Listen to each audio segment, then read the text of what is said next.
Olá pessoal! Cantando o Passado para Não Dançar no Futuro é um projeto musical que foi construído durante minha prática como professor de História na Rede Básica Estadual do Rio de Janeiro desde 2010. Com o objetivo de complementar a exposição dos conteúdos, também passei a compor canções sobre eles. Ao longo de 10 anos, percebi que havia um repertório sólido, composto de 12 canções que versavam sobre diferentes temáticas. Desse modo, resolvi apresentar parte dele, de forma resumida, semelhante ao que ocorre em algumas salas de aula, em que primeiro eu contextualizo o assunto e em seguida aprendemos a canção. Espero que gostem.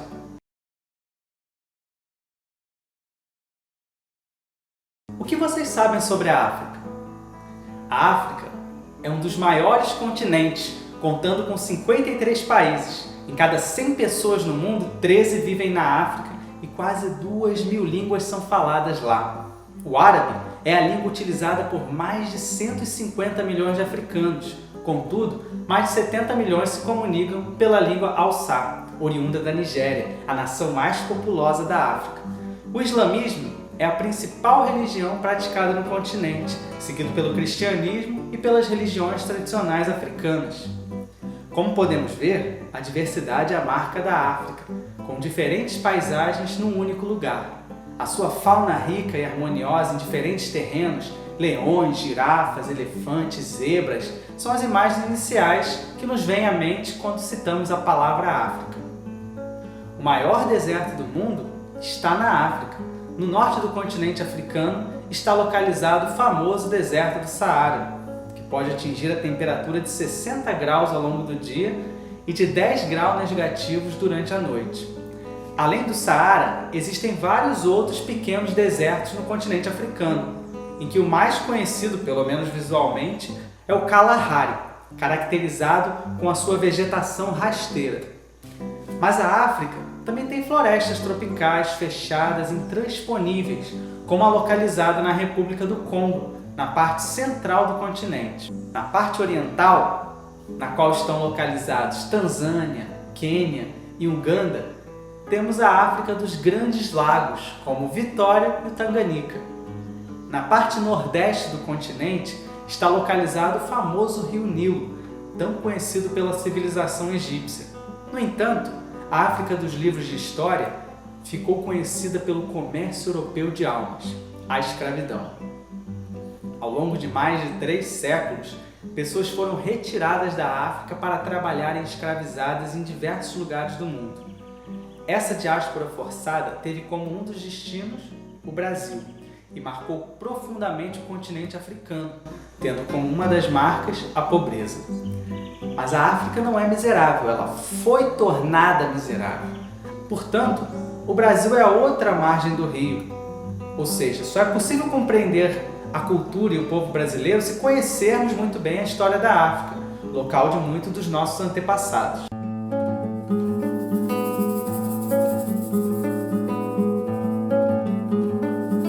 Berço da humanidade, terra de muitas riquezas, vamos cantar uma África antes da colonização. África branca e negra, isso nunca existiu. Quem inventou essa categoria devia estar muito febril. Os primeiros se organizaram em torno de uma família. Os clãs eram uma espécie de sociedade em miniatura. Saara não foi um abismo, mas um corredor. E passavam mercadorias de toda a gente, crença e cor. Monoteísmo no norte, politeísmo no sul e no centro foram fundamentais para as artes, comércio e conhecimento. Cristãos combatendo o islamismo, demonizando culturas. Até o século XV ainda não conseguia abalar estruturas. As sociedades do Mediterrâneo tiveram mais proximidades com a Europa e Oriente. Porém, a subsaariana também se relacionava com esses povos diretamente. Marfim, ouro, minas e sal foram fundamentais como vias de integração. Mandioca, batata, doce da refeição.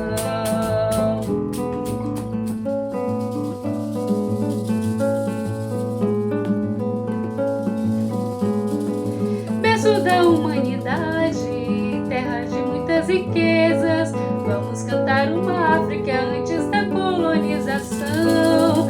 África branca e negra, isso nunca existiu. Quem inventou essa categoria devia estar muito febril.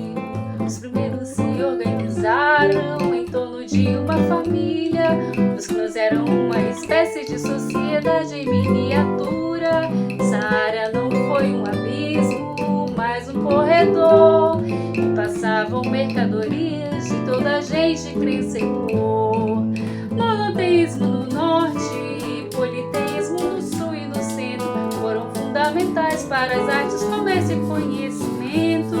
Cristãos combatendo islamismo, demonizando culturas. Até o século XV ainda não conseguia abalar estruturas. As sociedades do Mediterrâneo tiveram mais proximidade com a Europa e o Oriente. Porém, a subsaariana também se relacionava com esses povos indiretamente. Marfim, ouro, minas e sal foram fundamentais como via de integração. Mandioca, batata doce, milho e inhame era o cardápio da refeição. Malizunga e Zimbábue, Núbio, Uruguai e Cadu, Moque, Catargo, Benin, Punta, Puxia, Caçu e o Grande Zulu. Malizunga e Zimbábue, Núbio, Uruguai e Cadu, Moque, Catargo, Benin, Punta, Puxia, Caçu e o Grande Zulu.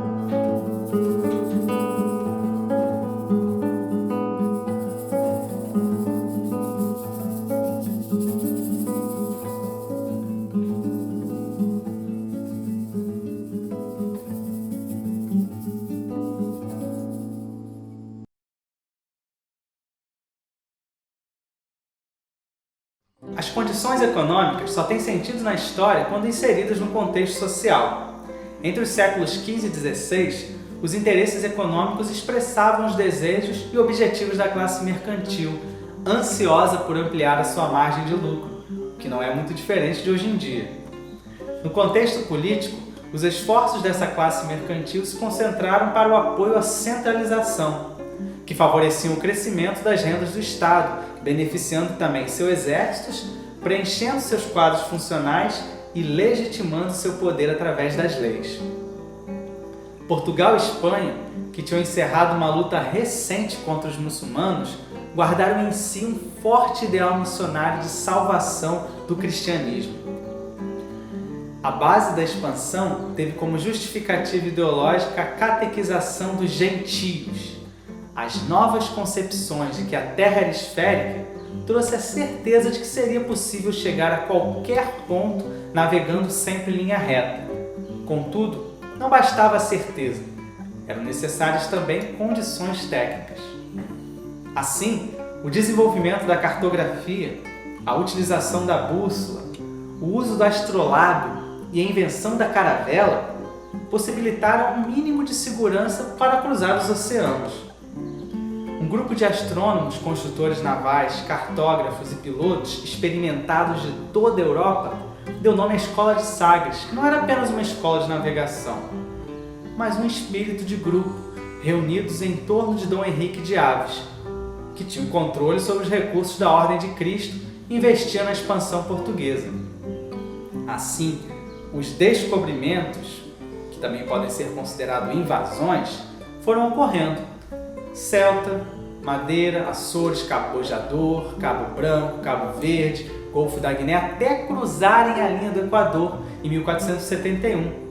E no ano de 1487, Bartolomeu Dias passou pelo Cabo das Tormentas e em 1497, Vasco da Gama chega a Moçambique e Melinde, na África Oriental. Depois, ele também vai para a Índia, estabelecendo a primeira ligação com o Oriente pelo mar. Vasco retorna a Lisboa carregado de especiarias e Cabral parte em 1500 com uma frota que, de passagem, atingiria onde? O Brasil.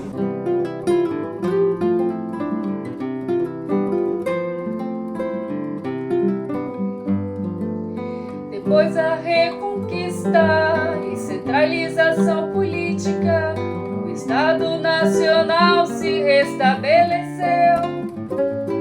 O rei uniu-se à burguesia, aprimorou-se a cartografia, na escola de Sagres o judeu se converteu.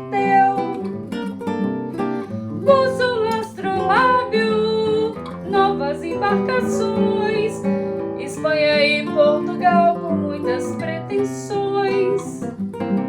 Entre o 15 e o 17, para confundir a fé cristã, impulsionaram novas culturas aos povos ditos como pagãos. Depois da reconquista e centralização política, o Estado Nacional se restabeleceu.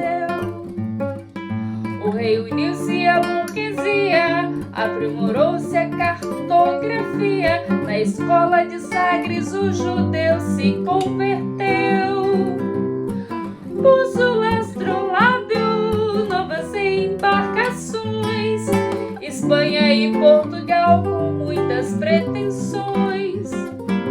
Entre o 15 e o 17, para difundir a fé cristã, impulsionaram novas culturas aos povos tidos como pagãos. Ibéricos pioneiros, invasores e forasteiros, viajando pela África e América, procurando ouro e prata, querendo adentrar as matas, sem se preocupar com quem já vivia por lá. Tordesilhas foi o símbolo da disputa pelo domínio, com o aval do bispo de Roma, Alexandre VI. Mas a Inglaterra, França e Holanda se envolveram na brincadeira com muito mais ganância.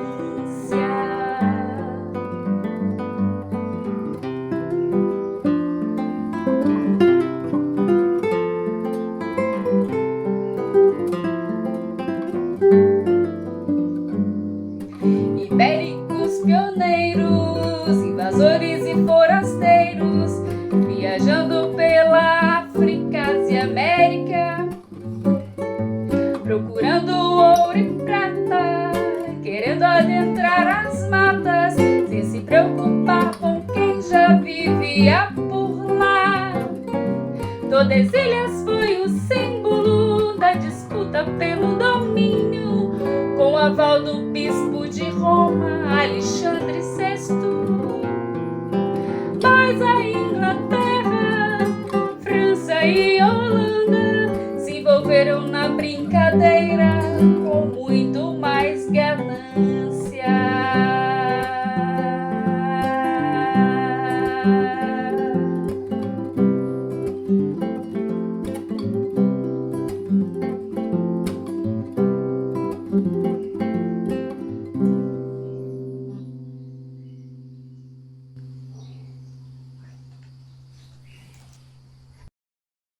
Quem foi Dom Pedro I? Filho de Dom João VI, governou o Brasil de 1822 a 1831, mas enfrentou sérias dificuldades para consolidar sua autoridade, obter o reconhecimento internacional e superar as divergências para a elaboração de uma primeira Constituição. Uma das medidas tomadas pela Corte de Lisboa para enfraquecer a autoridade do príncipe e forçá-lo a retornar a Portugal foi o desligamento das juntas de governo provincial do Rio de Janeiro. Com isso, tanto o governo como as forças militares de algumas províncias ficaram contra a independência e a favor das autoridades portuguesas, não se submetendo às ordens de Dom Pedro I. As reações mais contundentes vinham da Bahia, Piauí, Maranhão, Pará e da província Cisplatina, antiga colônia do Sacramento.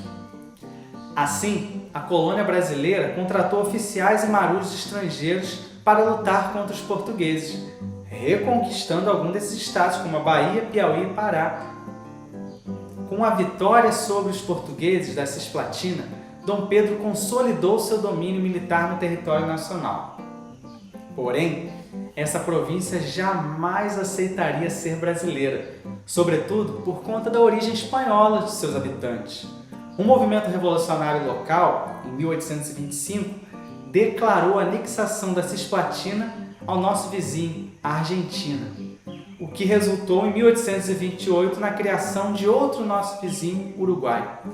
Esse foi outro fator para a perda da popularidade de Dom Pedro, que em 1824 nomeou um Conselho de Estado com 10 membros, presidido por ele mesmo, outorgando a primeira Constituição brasileira, mas sem aprovação da Assembleia Constituinte. Apesar de liberal para a época, a Constituição concentrava praticamente todos os poderes, o legislativo, o judiciário e o executivo, ao quarto, que era o moderador. A impopularidade de Dom Pedro I agravou com a morte de seu pai, causando conflitos com seu irmão, Dom Miguel, para ver quem ficaria com o trono de Portugal. Porém, mais uma vez, Dom Pedro perde a disputa e em 1831 faz a última tentativa de reconciliação, nomeando o Ministério de Brasileiros Natos. 2 semanas depois, substitui por outro, composto de nobres ligados a ele. O Ministério dos Marqueses foi chamado. Isso resultou em atritos de rua com enfrentamento entre partidários e opositores do imperador. O monarca preferiu então renunciar a favor de seu filho Pedro de Alcântara, que com 5 anos de idade ficou no Brasil. Dom Pedro viajou para a Europa nesse mesmo ano.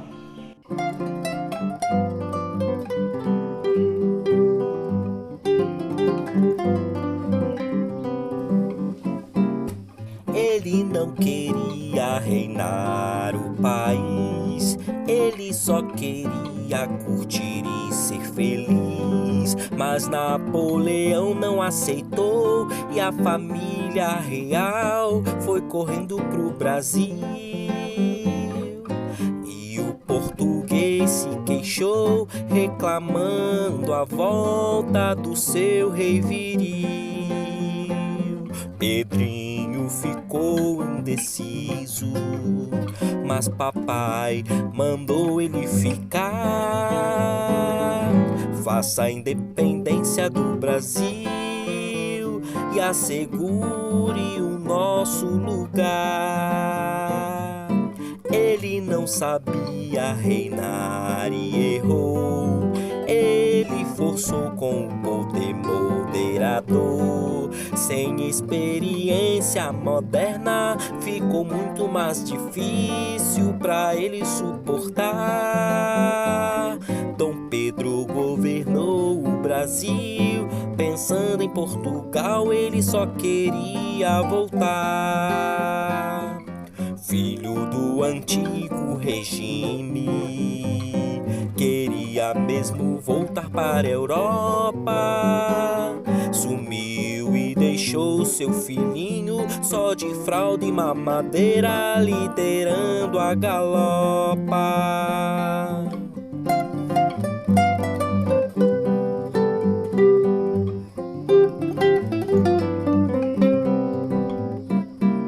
Ele não queria reinar o país, ele só queria curtir e ser feliz. Mas Napoleão não aceitou e a família real foi correndo pro Brasil. E o português se queixou, reclamando a volta do seu rei viril. Pedrinho ficou indeciso, mas papai mandou ele ficar. Faça a independência do Brasil e assegure o nosso lugar. Ele não sabia reinar e errou. Ele forçou com o poder moderador. Sem experiência moderna, ficou muito mais difícil pra ele suportar. Dom Pedro governou o Brasil, pensando em Portugal, ele só queria voltar. Filho do do antigo regime. Queria mesmo voltar para a Europa. Sumiu e deixou seu filhinho só de fralda e mamadeira, liderando a galopa.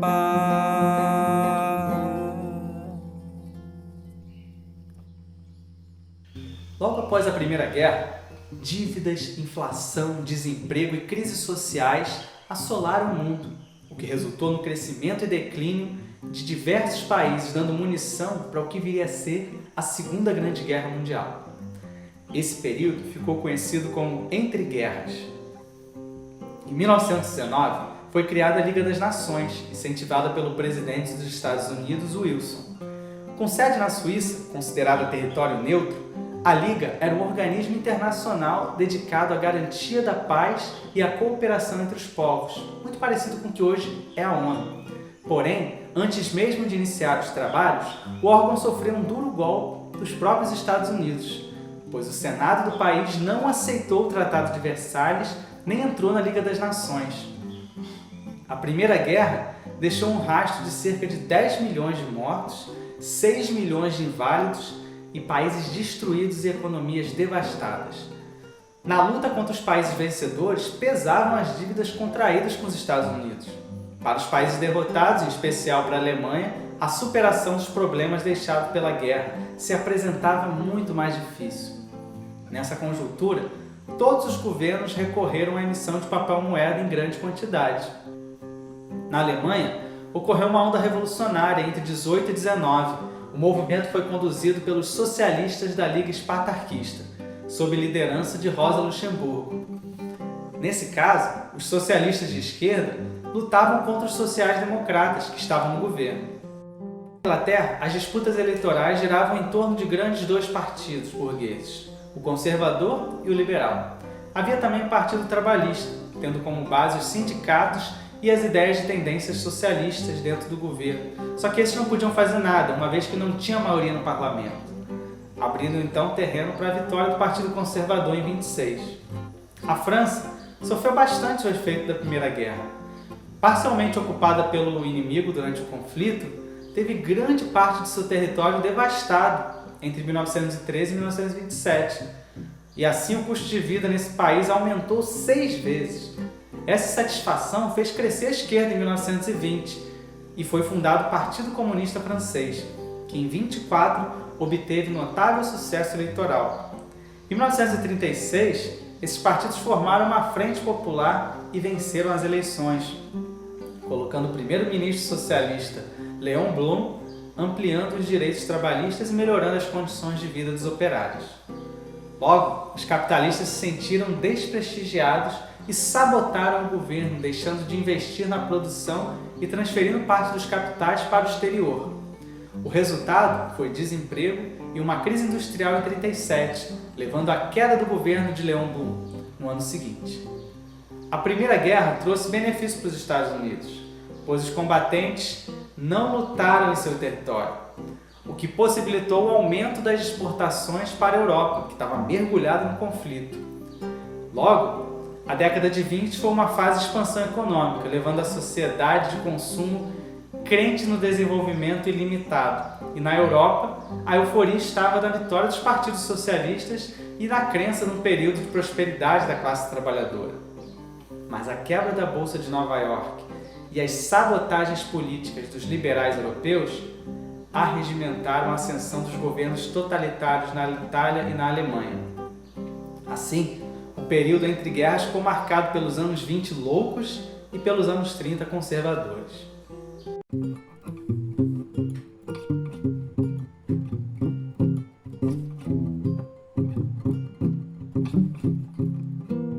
A Primeira Guerra acabou, a Europa toda se estrepou, mas os Estados Unidos ficaram muito bem. Entraram no final, deram apoio moral e financeiro, antes e depois do tiroteio. De 18 a 28 produziram de montão, ajudaram a Europa na sua reconstrução, mas acharam que isso ia ser pra sempre. Liberalismo em depressão forçou a intervenção do Estado, desestruturando o setor privado. E a Alemanha, que estava na pior, deu corda pro nazismo, que ficou maior, e colocaram Hitler em um pedestal. Se juntou com Mussolini, planejaram novos crimes que viraram leis, porque o povo os tinha como reis. Muitos ismos transformaram-se em princípios, nazismos e fascismos implantaram extermínios, ajudando a economia a crescer. Trabalho escravo como uma nova forma de vencer. Totalitarismo, corporativismo, muita propaganda, mais militarismo e expansionismo. O antissemitismo foi cruel, a eugenia cumpriu bem o seu papel de implementar no Estado uma raça superior. E essas ideias se espalhavam e outros caras copiaram, implementando em seus países regimes totalitários.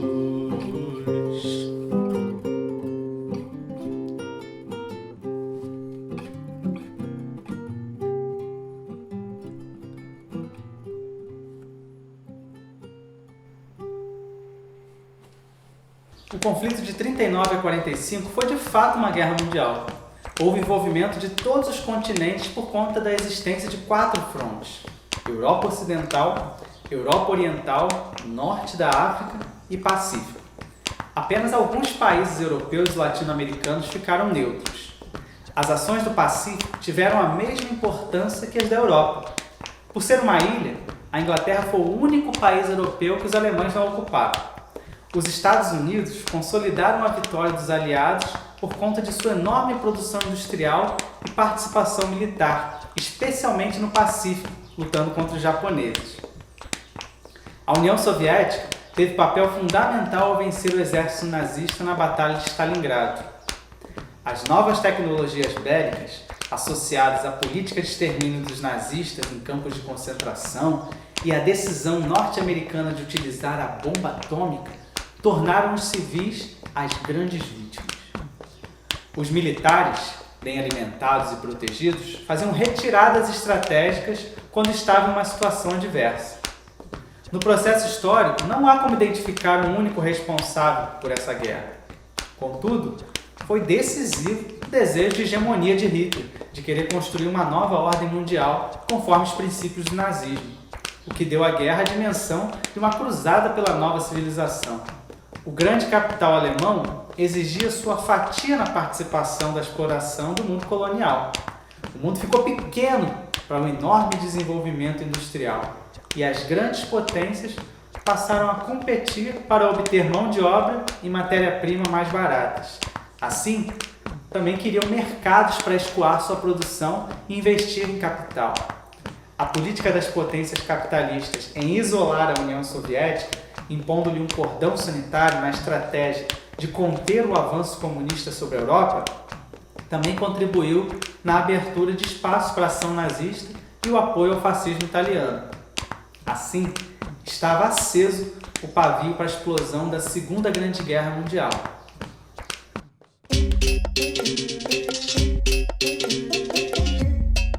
De 39 a 45 explodiu a Segunda Guerra.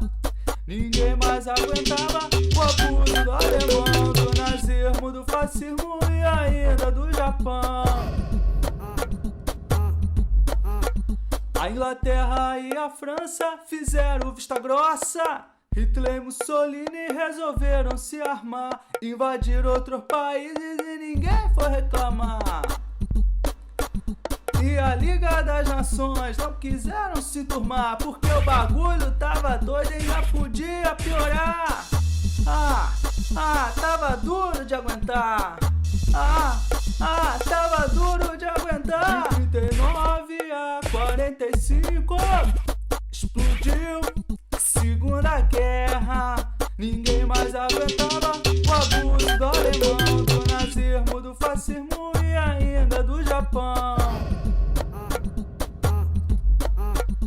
E Rabia, a Polônia deixaram o bagulho doido. Entraram os americanos e também os soviéticos, com um monte de aliado, pois não tinha outro remédio. E acabou a farra toda com a Alemanha fatiada e a